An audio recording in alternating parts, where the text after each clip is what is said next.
Welkom bij een nieuwe live sessie. Ja, en deze keer is dat een sessie met Ivo Rosbeek, een promotor van de dialectpop. En hij speelt hier vandaag met zijn band De Lotgenoten. Ja, en hij gaat een paar nieuwe nummers spelen van zijn nieuwe plaat. En die plaat heet Van de Bergen naar de Zee. We zijn benieuwd. Ja.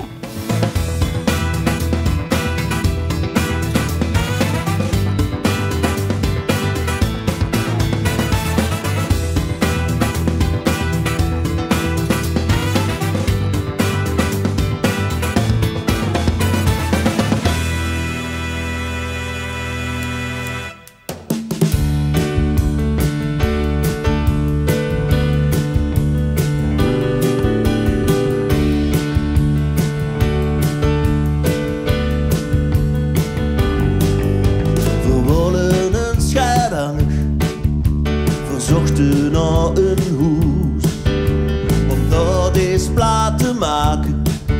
Daarom zochten we dat hoes. Maar zo wie immer wie popartiesten geen altijd veel te haal. Zo komen we hier terecht bij natuurhuisje.nl.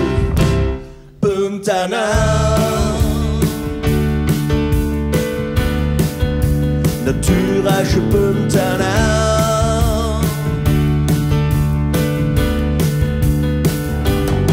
Er zijn er 18.000 huisjes in de natuur. Meer dan 18.000 huisjes in ongerepte Europese natuur. Vragen via natuurprojecten, aarzelen niet en boeken snel. En zo komen we hier terecht op die natuurhuisje.nl.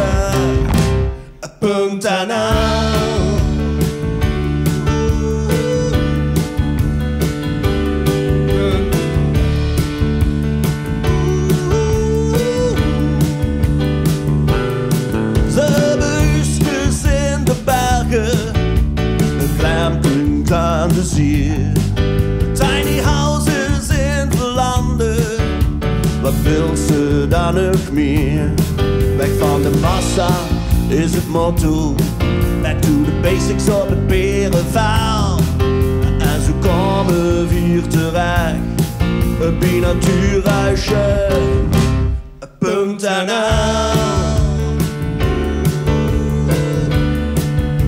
Natuurhuisje.nl.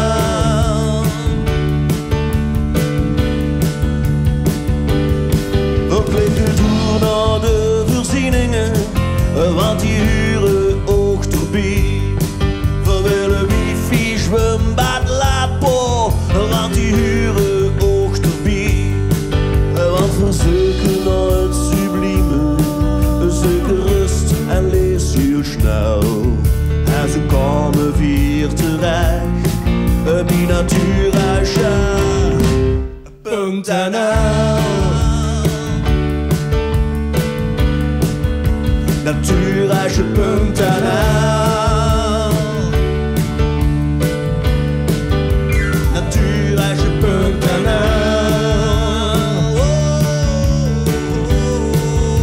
Natuurhuisje.nl. Bij natuurhuisje.nl.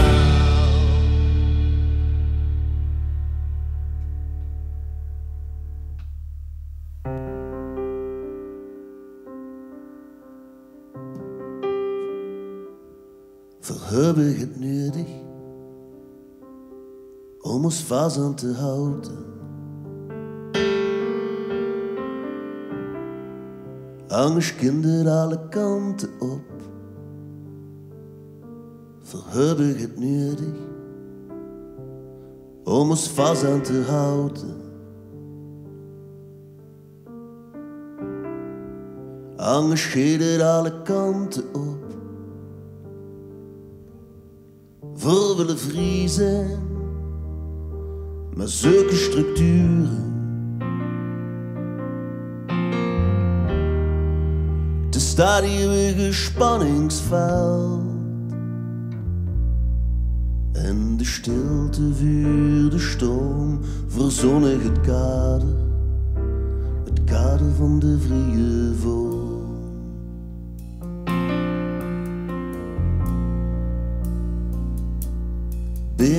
kader, kunstvrij bewegen.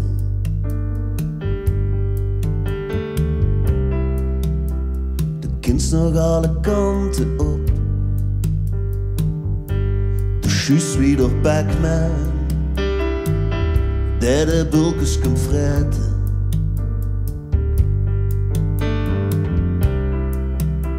De kind nog alle kanten op, voor willen vriezen, maar zulke structuren. Het staat eeuwige spanningsveld, en in de stilte vuur de storm, verzonnig het kader van de vrije vorm.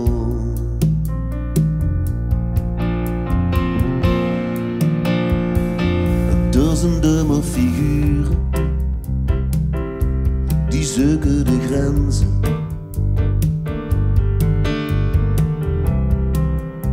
De grenzen van het kader op, smokkelen zich erover, gaan zich dan te boeten.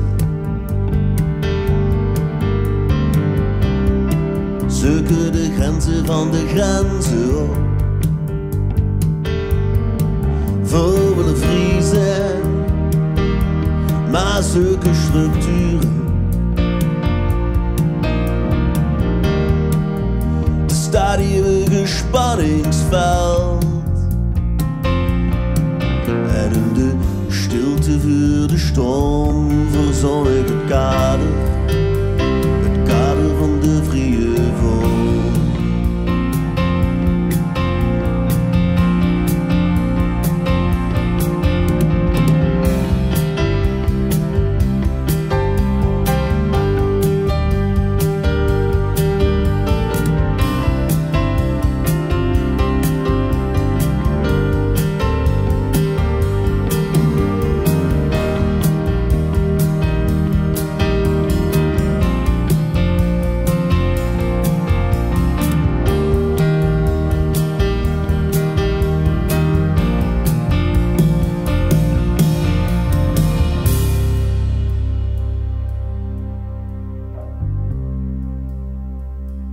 Sta alleen in mijn kader,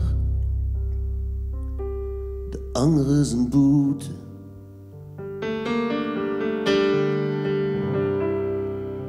Die gingen alle kanten op,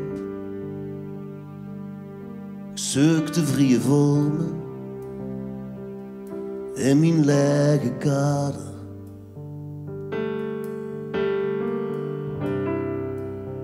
Die gingen alle kanten op, want ze willen vriezen en ik zocht structuren. Hoe is nu dat eeuwige spanningsveld? En in de herrie naar de storm staat weer goed mijn kader, het kader van de vrije vorm.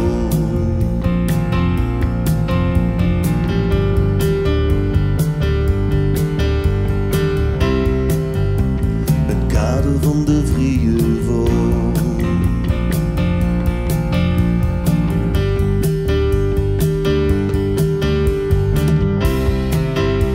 Het kader van de vrije vorm.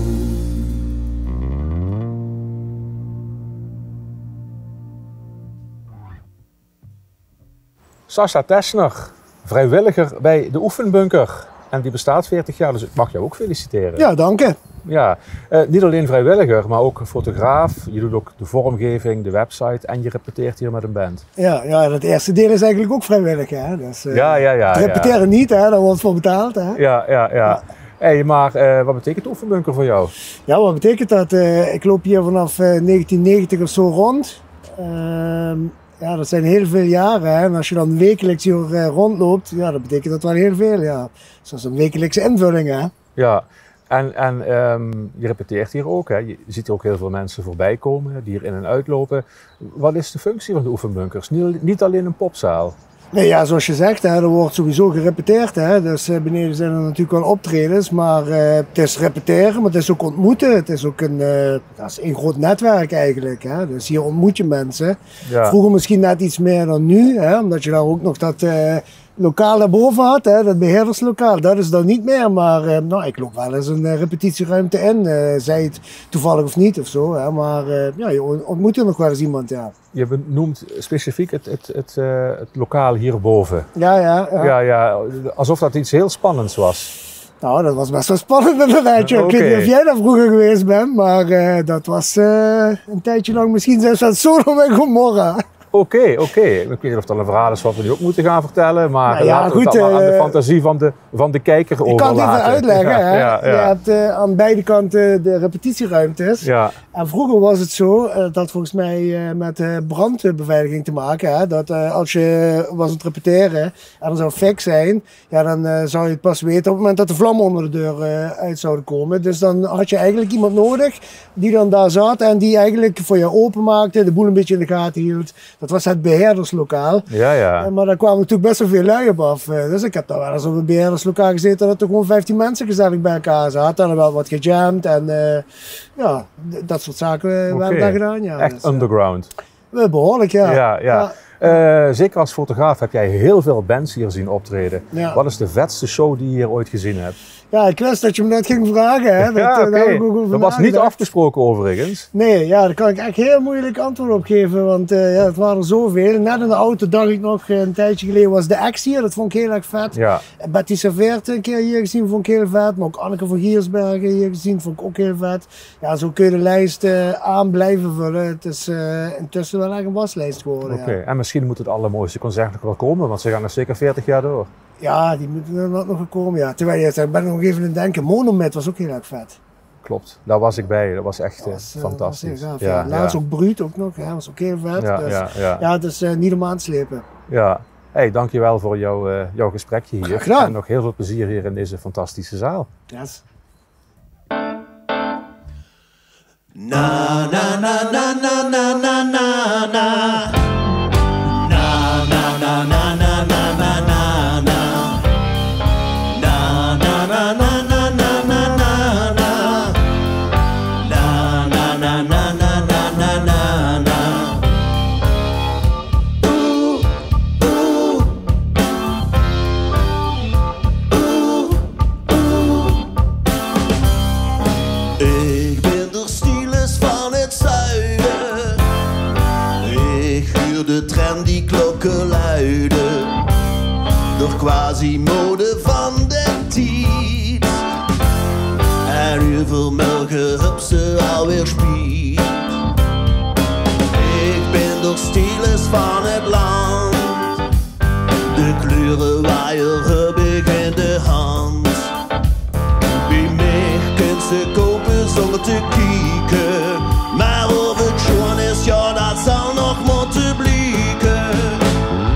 Trendy, what is trendy? Wat gaat viral als ik swipe op mijn handy? Trendy, what is trendy?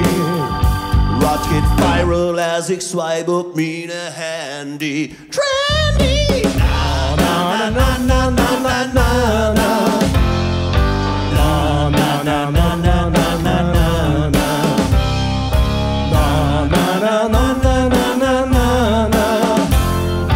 Na na na na na na na na na. Ooh, ooh. Ooh, ooh. Ik schwab op Instagram mijn eigen coole filters. Ik heb veel likes en iedereen denkt wat wil toch. Wat wil er ons op het designer yes gespelde. De laatste schrijven al die influencer helden. Ik klik hier op de hotspots weer poseren. En via socials in die leven infiltreren. Nou ben ik volgend jaar plastisch uitgerekt. Ik wil dat iedereen mijn profielfoto u had gecheckt. Trendy, wat is trendy? Wat gaat viral als ik swipe op mijn handy? Trendy, wat is trendy? Wat gaat viral als ik swipe op mijn handy? Trendy!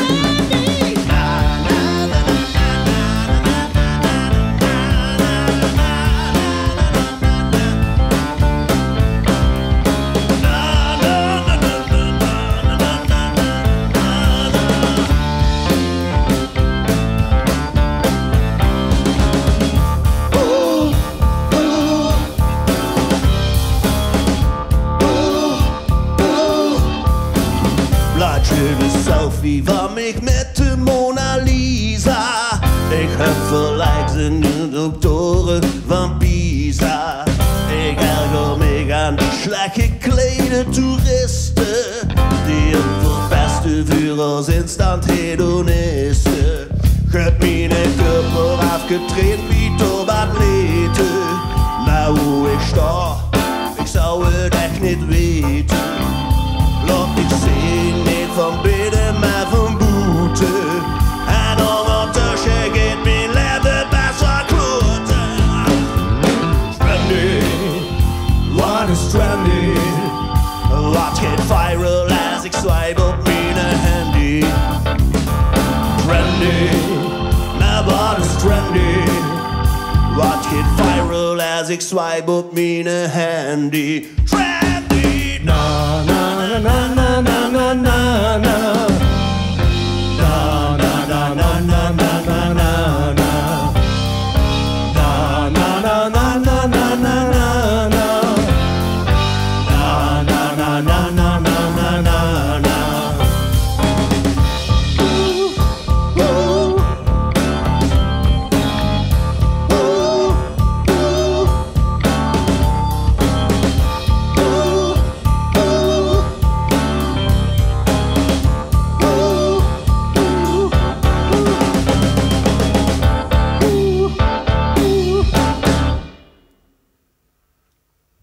Ivo Rosbeek en 2 lotgenoten hier op de bank in de oefenbunker hebben net naar jullie gekeken. Hartstikke leuk.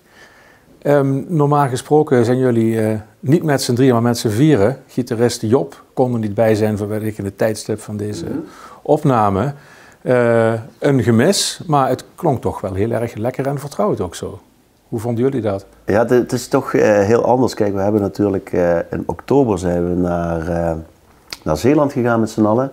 Hebben daar een plaat opgenomen, nieuwe liedjes. Dus allereerst zijn het nieuwe liedjes die we spelen vandaag. Dat is af en toe nog een beetje wennen. En natuurlijk als je het met z'n vieren opneemt, dan arrangeer je het ook voor 4 personen. Dus met name bij mij in het toetsenbereik, ja, daar waar ik een solootje speel, vult Job dat aan met akkoorden normaal. Dus daar viel vandaag even een beetje een gat. We hebben het zo goed mogelijk proberen op te lossen, zeg maar. Ja, ik denk dat de luisteraar die niet beter weet, denkt dat het zo hoort. Dus het klonk allemaal heel erg goed. Nou, dankjewel. Je zei al, jullie zijn naar Zeeland geweest om een nieuwe album op te nemen. Op locatie, hoe moet ik me dat voorstellen? Zitten jullie met z'n allen in een huisje en dan een beetje jammen? En hoe gaat dat? Dat kan Wouter vertellen hoe we aan het huisje zijn gekomen. Oké, vertel Wouter. Ja, je maakt als band natuurlijk een hoop lawaai. Dus dan denk je van ja, dat kan niet op een vakantiepark. Dus dan ga je op internet zoeken en toen kwamen we op de website natuurhuisje.nl. Dus er liggen wat huisjes in the middle of nowhere. En daar dat hebben we een huisje geboekt. Toen kwamen we in Zeeland uit, in Hengstdijk. Hengstdijk? Hengstdijk, ja. Ik had er nog nooit van gehoord. Ja. Dus we hebben dat huisje, we kwamen daar binnen. We hebben alle meubels eruit gezet en er een studiootje van gemaakt voor een paar dagen. Ja. De eigenaar van het huisje was zelf ook muzikant. Die vond het hartstikke leuk dat er eens een keer een album opgenomen werd in zijn huis. Ja, oké. En je bent in een hele andere omgeving. Dan krijg je dan ook andere inspiratie daardoor. Levert het iets op wat het hier misschien niet had opgeleverd? Ik weet niet of het inspiratie heet. We waren redelijk voorbereid daar naartoe gegaan. Je bent er maar 2 of 3 dagen. En dan wil je natuurlijk wel meters maken. Dus we hadden eigenlijk alles voorbereid wat we daar wilden gaan doen. Maar ik denk wel wat je hebt op die plek is concentratie. Omdat je gewoon met z'n vieren daar bent. En je focust je helemaal zeg maar, op het opnemen. Dus ja, hoe ziet zo'n dag eruit? We hebben op vrijdag hebben we daar de boel opgebouwd. Zijn we daarna even wat gaan uiteten. En op zaterdag het ochtends na het ontbijt gelijk starten. En dan tot een uur of 8, 9, zoiets zo. Hebben we doorgespeeld. En dan weer eten. En dan weer drinken. En dan weer opnemen. Ja. Een beetje zoals grote bands dat vroeger deden. Hè? De Stones en de Deep Purple en Led Zeppelin. Die huurden dan een huis af en die gingen daar dan ook hun albums opnemen. En zo haalden daar ook specifiek weer dingen uit. Ja, die groepjes hadden wij niet, hè? Die hadden jullie niet? Oké. Althans niet nu op camera. Ja. Nou, wat ik zelf wel bijzonder vond, is om met z'n viertjes een paar dagen zo in zo'n kokonnetje te zitten. We hebben allemaal drukke banen en normaal als we dingen opnemen, dan doe je dat 's avonds. En dit was gewoon ideaal om dat op deze manier een keer te doen. Er zijn bands die elkaar dan de kop inslaan, hè? Ja, dat gebeurde bijna niet. Nee, dat is bij ons niet zo. Dat is eigenlijk meer, vind ik, iemand geeft een voorzet en de ander maakt het af. Eigenlijk. Zo maken we ook muziek. Ja. Dus in de pre-productie, zoals dat dan zo mooi heet, hè, dus de voorbereidende opnames, heb ik me dit keer zo beperkt, zeg maar, dat ik dan alleen een toetsenpartij en een zangpartij aan de jongens geef. De akkoorden zitten daarbij, maar de rest hebben we eigenlijk op die plek samen verzonnen. Dus wat wordt het arrangement, wat voor een ritme krijgt het, wat nemen zij als ritmesectie voor een basis. En Job doet daar zijn toevoegingen aan. En zo hebben we eigenlijk die dagen daar opgenomen. Ja. Jullie zijn een dialectband, jij schrijft en zingt in dialect. Je promoot ook de dialectmuziek, vind ik zelf altijd. Als dialectband heb ik het idee dat je heel vaak in een bepaalde hoek wordt gezet. En dat is toch heel vaak de feesthoek. Terwijl je dat heel nadrukkelijk met de lotgenoten niet bent. Ja. Hè? Hoe voelt dat? Hoe zie je dat zelf? Heb jij een soort drang om te laten zien van, er is ook gewoon goede popmuziek die in dialect wordt gemaakt?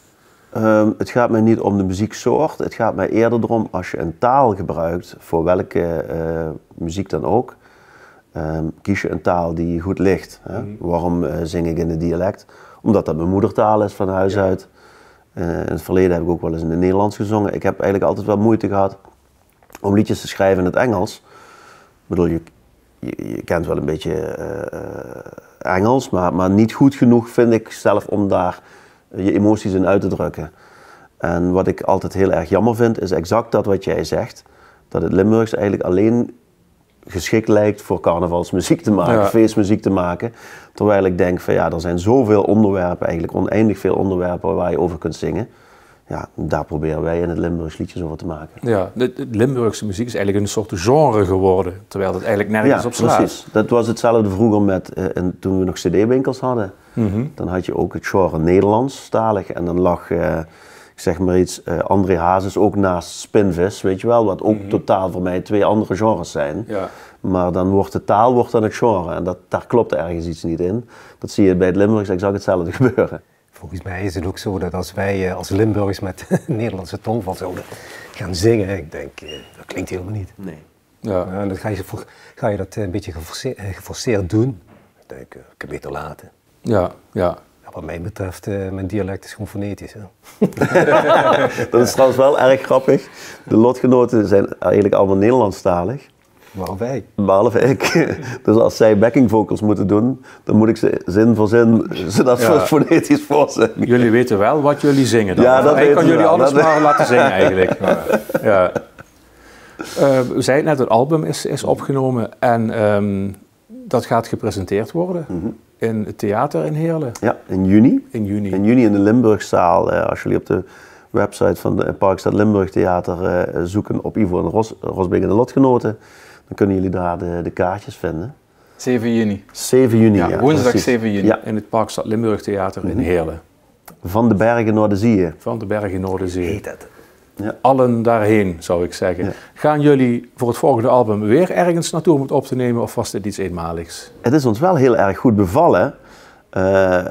Onze Job die houdt wel van hele fancy studio's en zo. Dus die zei van, we moeten een keer zo'n mooie studio boeken. Maar ons beviel eigenlijk dit uitermate goed, dat je inderdaad even samen in een cocon zit. Dat is eigenlijk, voor de huur, dat is ook een heel bijzonder ding. We hebben eigenlijk zelf alle opnamespullen.